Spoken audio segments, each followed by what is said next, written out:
What would you do if you returned from vacation to learn that somebody sold your house? You had nothing to do with the transaction. All that you know is there's a new family living in your home when you return from vacation. If you have questions to these kinds of situations, I'm going to provide some tips in this video for how to prevent this kind of fraud happening to you. And we're going to get into it right now.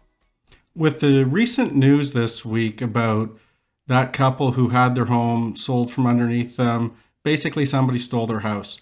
It just brought a lot of questions to me, and I know it has to a lot of other people, about how could this be possible.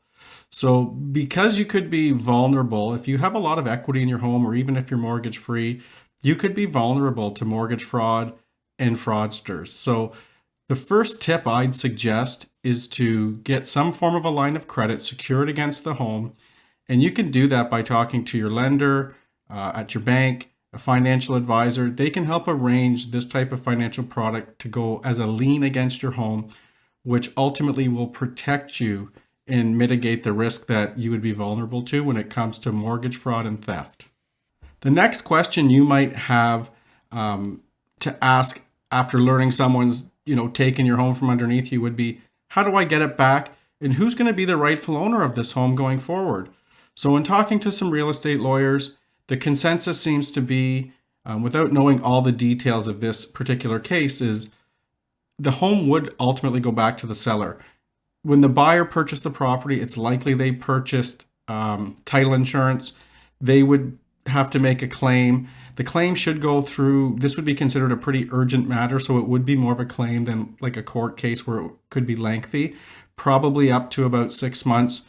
This thing could be sorted out. So the buyer would be given their money back, the seller would get their home back, and everything should work out. But there's obviously some logistics and so forth in the interim to deal with. Obviously a stressful situation, but this is just another reason why to make sure when you're purchasing real estate in Toronto or in Ontario, make sure you buy title insurance.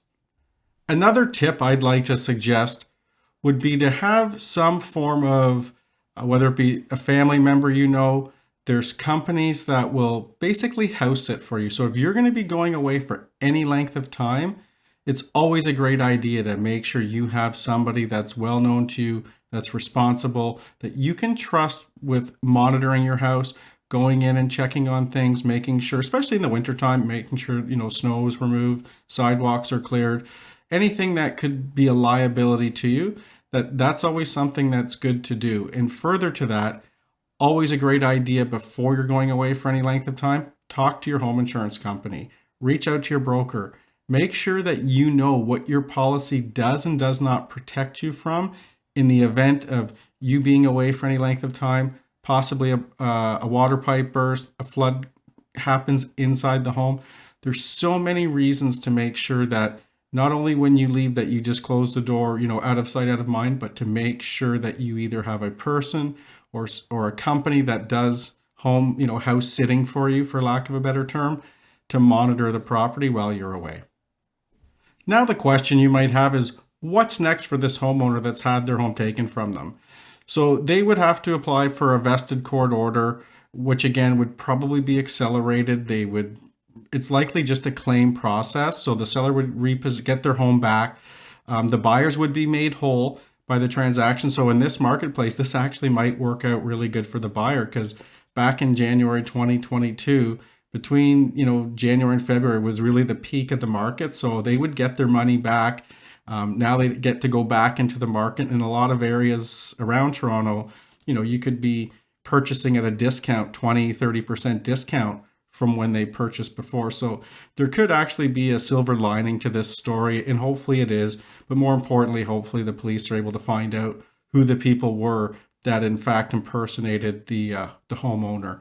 But again, just wanted to share with you that's basically the process that would happen. Yes, the seller would get their home back and the buyer would be made whole and would have to go purchase another property. Please comment below. I'd love to hear your thoughts on this topic.